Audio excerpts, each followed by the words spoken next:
Wadada wengi mnaowaona msifikiri ni wadada, wengi ni wamama wafiwa. Yaani wamefiwa na watoto wengi.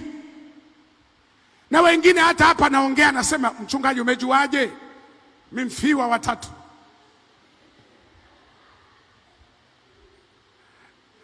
Yaani kama Mungu angekuwa anarudisha wale watu waliotoa mimba alafu vitoto vikawa vinaletwa kumtembelea mama yao, ungekuja kushangaa mtu chekechea imeongozana kuja kwa mama kumtembelea, kwamba sisi ndio wale uliotuaisha, ndio sisi hapa tunaendelea salama huko tuliko.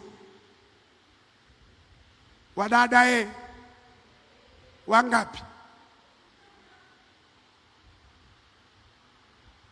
unajihesabia mwenyewe moyoni?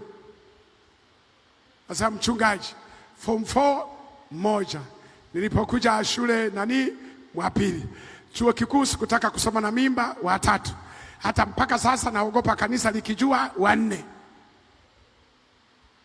Kwa tuko na watu wanaimba kanisani humu, wanalembua pambio haleluya, kumbe mbinguni watoto wanasema ushindwe na urege.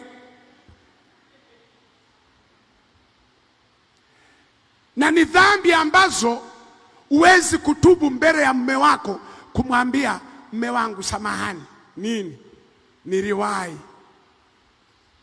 Ni ngumu.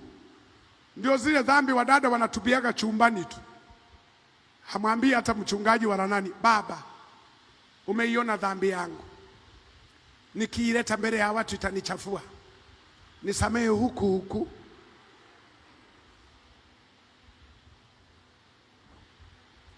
Amen.